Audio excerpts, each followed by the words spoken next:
રાજકોટમાં આગામી 23 ફેબ્રુઆરીના રોજ રાજકોટ મહાનગરપાલિકા દ્વારા જંગલેશ્વર સહિતના વિવિધ વિસ્તારોમાં આવેલી 1400થી વધુ ગેરકાયદેસર મિલકત દૂર કરવા માટે મેગા ડિમોલિશનની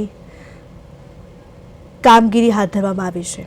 આ કામગીરી દરમિયાન કોઈ અનિચ્છનીય બનાવ ન બને તે માટે રાજકોટ મહાનગરપાલિકા અને પોલીસ તંત્ર સંપૂર્ણપણે સજ્જ છે।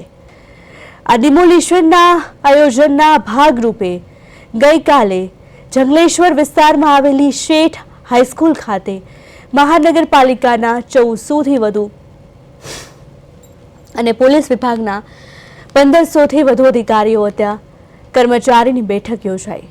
જવાબદારીઓ સોંપવામાં આવી। નોંધપાત્ર છે કે તંત્રની કાર્યવાહી પૂર્વે જ અમુક સ્થાનિક લોકોએ સ્વૈચ્છિક રીતે પોતાના દબાણો દૂર કરવાના કાર્યવાહી શરૂ કરી હતી અને અત્યાર સુધીમાં 243 મકાનો સ્વેચ્છાએ ખાલી કરી દેવામાં આવ્યા છે। રાજકોટના જંગલેશ્વર વિસ્તારમાં આવતીકાલે તંત્ર દ્વારા મેગા ડિમોલિશનની કાર્યવાહી હાથ ધરવામાં આવશે। છેલ્લા 40 વર્ષથી અહીં વસવાટ કરતા અનેક પરિવાર માટે આ નિર્ણય હવે આફત સમાન બન્યો છે। એક તરફ ધોરણ 10 અને 12ની મહત્વની પરીક્ષાઓ શરૂ છે ત્યારે વિસ્તારમાં ભય અને ચિંતાનો માહોલ છવાયો છે। આ સંઘર્ષ વચ્ચે એક દિવ્યાંગ પરિવારની સ્થિતિ અત્યંત કરુણ છે, જેમાં હારૂનભાઈ લારખાભાઈ સુમરા અને તેમની બહેન બંને દિવ્યાંગ છે। ઘરમાં અન્ય વૃદ્ધ સભ્યો પણ છે। મજૂરી કામ કરી ગુજરાન ચલાવતા હારૂનભાઈ પોતાની જીવનભરની મૂડી વાપરી ઘર બનાવ્યું। હારૂનભાઈએ મીડિયા સમક્ષ પોતાની વ્યથા ઠાલવતા કહ્યું કે અમે સ્થાનિક તંત્રથી લઈને કલેક્ટર અને મ્યુનિસિપલ કમિશનર સુધી અનેકવાર રજૂઆત કરી છે, પરંતુ અમારી કોઈ સુનાવણી થઈ નથી। અત્યાર સુધી અમને કોઈ વૈકલ્પિક આવાસ યોજનાનો લાભ મળ્યો નથી।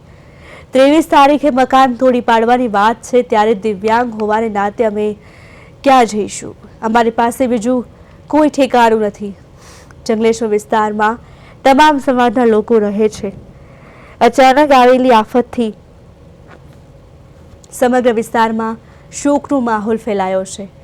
પરીક્ષાના સમયે બાળકોનું ભવિષ્ય અને ઘરબાર ગુમાવવાનો ડર પરિવારને સતાવી રહ્યો છે। તંત્ર દ્વારા માનવીય અભિગમ અપનાવવામાં આવે અને પરિવારને યોગ્ય પુનર્વસન કે આવાસ યોજનાનો લાભ મળે તેવી માંગ પણ ઉઠવા પામી છે।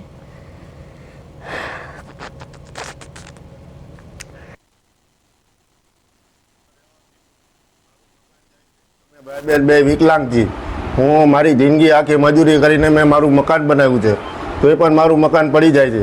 સામે કોઈ આવાસ યોજના દેતા નથી। હું મામલતદારશ્રીને મળ્યો છું, હું કલેક્ટરશ્રી પાસે ગયો તો એને મળવા ન દીધો।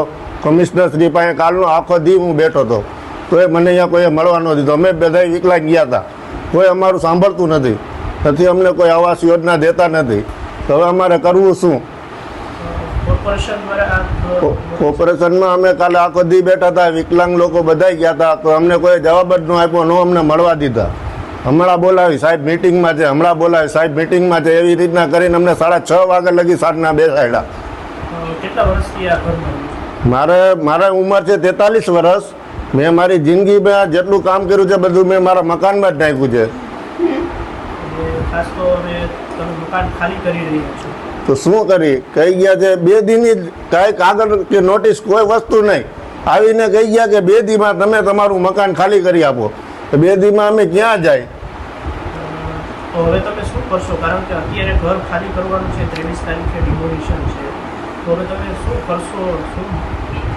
હવે ખાલી કરી દેશી અને રોડ ઉપર સામાન રાખશી, તો બીજું શું કરી? અમારી પાસે કઈ વ્યવસ્થા છે નહીં।